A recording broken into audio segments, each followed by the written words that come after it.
I have this running theory, chat. I feel like some of the movies we grew up on that had very diverse characters, y'all would view as woke bullshit if it was released today. Like, deadass. If Princess and the Frog was released today, I could only imagine how Twitter would react to Princess and the Frog if it was released today. But back then, that shit wasn't a problem. What y'all would react to if That's So Raven was released today, if Mulan was released today, if Wizards of Waverly Place was released today.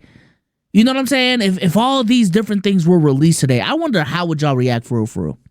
Because it didn't used to be like this. Aladdin, imagine if Aladdin was released today. If these motherfuckers see anything that isn't white or isn't men, it's woke bullshit. And that shit is so annoying, bro. That shit is so annoying. Before we get started today, I want to say that first off, I love Saul's content. I think he's a great content creator. But personally, I don't agree with this take. I do, however, agree that we do need to stop using the term woke to label things. I think that doesn't really do the justice.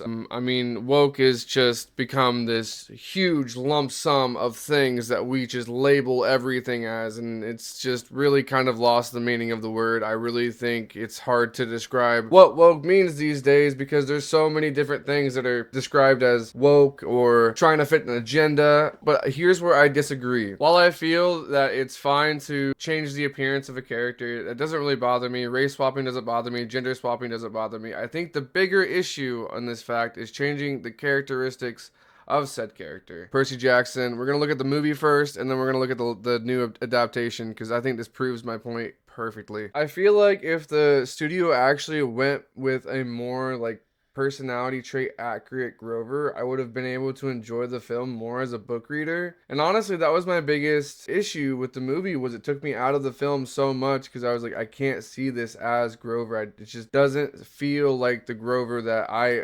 already have read about. I feel more the issue is with writers. I feel like the way they wrote Grover in the movie, it just didn't feel like Grover to me. Like, as a person who really loved the books, like I read those books like 2 or 3 times over. I had the whole box set as a kid. Like, those were like my whole entire 8th grade, and then I went on to read The Red Pyramid and, you know, a lot of other Wardan books. But I really feel like the new Disney version has a lot of better depiction of Grover. I think he's supposed to be a timid character. I don't think he's supposed to be a brave kind of showboaty type character like they portray him as in the film.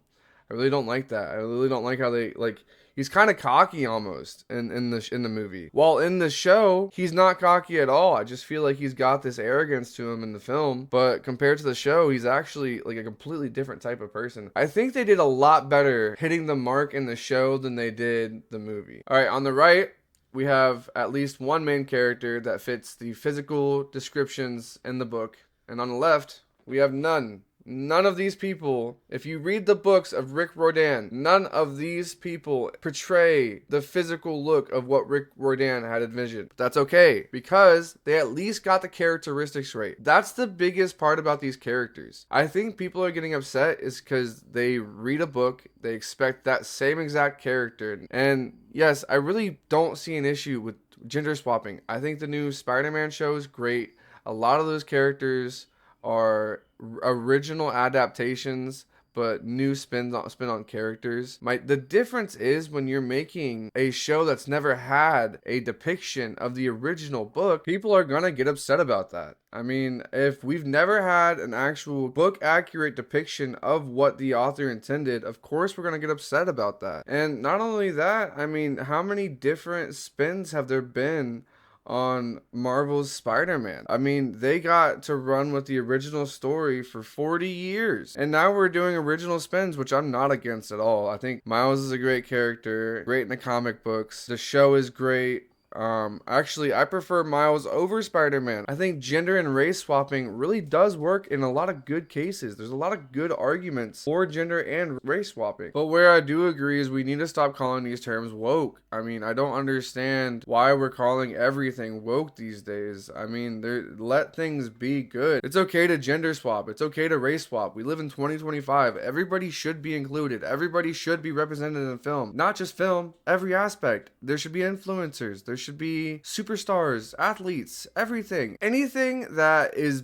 is brought up in media should have a face of every single person on it, and I believe that wholeheartedly. But what I don't believe is changing the complete characteristics of characters. We need to stop doing that. We need to stop normalizing that. It's not normal, it's weird. It's fine when you have 10 adaptations generations of people have seen, but also at the same time, if it's the first adaptation, let us at least have one correct adaptation. Let's have one correct adaptation, and then listen, you want to take a spin on things? Cool, totally fine. That's totally fine. There are things in the Percy Jackson series, scene wise and screenplay wise, where I don't really agree with, but at the same time, there's things I see where they modernize different scenes, like the Medusa scene. The Medusa scene, I thought they depicted perfectly. In the books, Percy Jackson uses a mirror to look at Medusa while he strikes her, right? In the series, I love how they do this, by the way, but in the series, they actually used the chrome back of an old iPhone, which was found laying on the ground from one of the stone statues, and I honestly love that. I love that they monetized that specific thing. I think what I disagree with most is Souls saying that a lot of good media from when we were kids would be labeled as woke today. I don't really agree with that. I mean,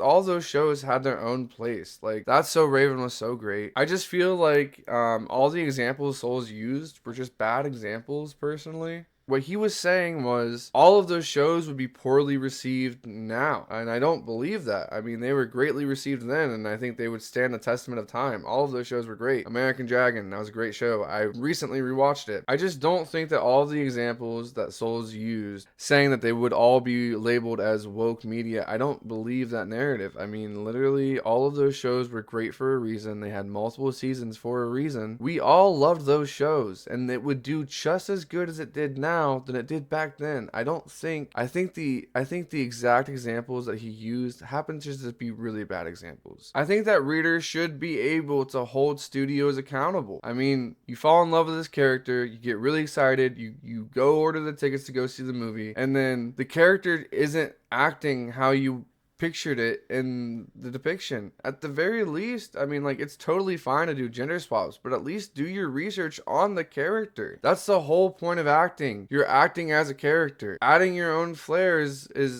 one thing, but like completely changing who the character is at its core, I don't agree with. Anyways, let's go do it for today's video. Make sure you like, comment, subscribe. Thank you guys so much for watching, and I hope you guys stuck around. Anyways, be nice to your neighbors. Have a good one.